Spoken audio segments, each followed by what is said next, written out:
Kothagudem Singareni Yellandu guest house లో సింగరేణి డైరెక్టర్లు గుర్తింపు సంఘం స్ట్రక్చర్. సింగరేణిలో ఈరోజు ప్రధానమైన సమస్య మారుపేరు మరియు విజిలెన్స్ పెండింగ్ కేసుల సమస్య. అనేక సంవత్సరాల నుంచి మేము గత 6-7 సంవత్సరాల నుంచి తీవ్ర ఇబ్బందుల పాల్పడుతున్నా కూడా ఇవాళ గత ప్రభుత్వం అలాగే చేసి ఈ ప్రభుత్వం కూడా హామీ ఇచ్చి మమ్మల్ని ఈరోజు రోడ్డు పాలు చేసి మమ్మల్ని ఇబ్బంది పెడుతుంది. అప్పుడు ఏదైతే అప్పుడు గౌరవనీయులైన కేసీఆర్ గారు ఉన్నప్పుడు మారుపేర్ల సమస్య ఏముంది అప్పుడు పరిష్కరించవచ్చని శ్రీరాంపూర్ సభలో చెప్పినారు. దాని తర్వాత ఆయన ఓడిపోవడం జరిగింది. అదే ఎలక్షన్ లో మళ్ళీ రేవంత్ రెడ్డి గారు మారుపేర్ల సమస్య ఏముంది దాన్ని పరిష్కరిద్దాం, 11 ఎమ్మెల్యేలను మీరు గెలిపించినట్టయితే సమస్యకు పరిష్కారం చూపుదామని చెప్పేసి ఈ రోజు గౌరవనీయులైన రేవంత్ రెడ్డి గారు కూడా తెలియజేయడం జరిగింది. ఈ రోజు ఈ సమస్య రాష్ట్ర స్థాయిలో ఉంది. ఎందుకనంటే ఈ రోజు మన సింగరేణి 11 ఎమ్మెల్యే కోల్బెల్ట్ ఎమ్మెల్యేలు గెలవడం వల్లనే ఈ రోజు రేవంత్ రెడ్డి గారు రాష్ట్ర సీఎం అయినందని చెప్పేసి గుర్తుపెట్టుకోవాలని చెప్పేసి మేము సీఎం గారికి తెలియజేస్తున్నాం. అలాగే ఏదైతే గుర్తింపు సంఘంగా గెలిచిన యూనియన్ ఏఐటీసీ ఉన్నదో ఇంతకు ముందు స్ట్రక్చర్ మీటింగ్ జరిగినదో 3 నెలల నుంచి ఇప్పటి వరకు కూడా ఆ ఒక సమస్య గురించి అసలు ఏమైతుంది, ఎటు పోతుంది, ఎవరెవరికి వస్తాయి అని చెప్పేసి ఒక క్లాజెస్ అసలు ఏది కూడా పట్టింపు అనేది లేకుండా మమ్మల్ని ఇలా రోడ్డు పాలు చేస్తుంది. ఈ యొక్క సమస్యతో ఇప్పటికీ శ్రీధరన్ అని చెప్పేసి మంత్రి నివాసంలో ఉన్నాయనే ఆయన చనిపోవడం జరిగింది.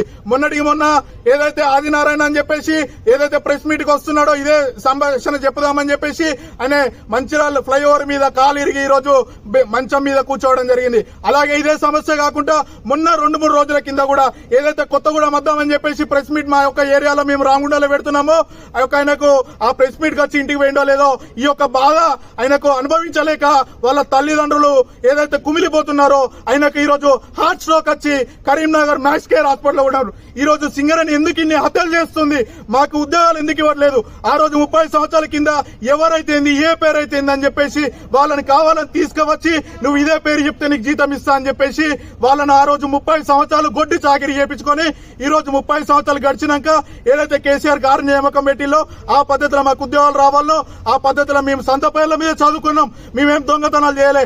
ఈ రోజు ఏదైతే ఉగ్రవాదులను వాళ్ళని వదిలిపెడుతున్నారు, క్షమా భిక్ష అని చెప్పేసి ఒకసారి వదిలేస్తున్నారు. ఈ రోజు కష్టపడి వెలుగునిచ్చిన రాష్ట్రానికే వెలుగునిచ్చిన ఘనత మా తండ్రులది. ఎందుకు ఇంత ఇబ్బంది పెడుతున్నారు? చీకటి సూర్యులో ఒక్కసారి బొగ్గుబాయిలకు మీరు దిగి చూడండి.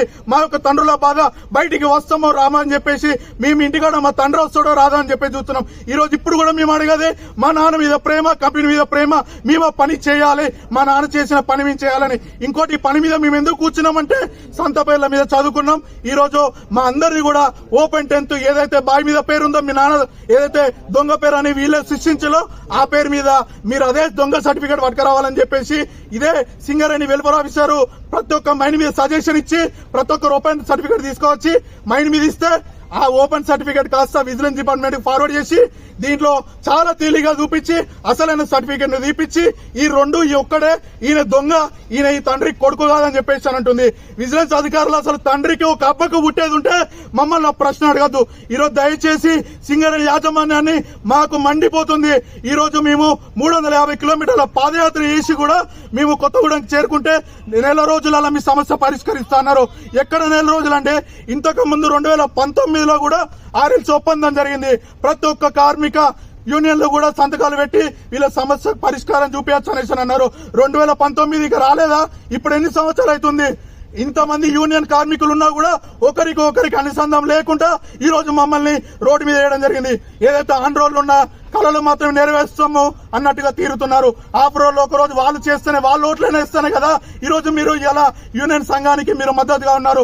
దయచేసి సింగరేణి యాజమాన్యాన్ని ఈ రోజు ఏదైతే స్ట్రక్చర్ మీటింగ్ జరుగుతుందో ఆ స్ట్రక్చర్ మీటింగ్ లో మా ఒక మారుపేర్ల సమస్యను పరిష్కరించి ఇంతమంది జీవితాలను ఈ రోజు 120 మంది ఏదైతే ఇక్కడ మేము ఇల్లందు గెస్ట్ హౌస్ కి మీటింగ్ జరుగుతుందో ఇక్కడ రావడం జరిగింది.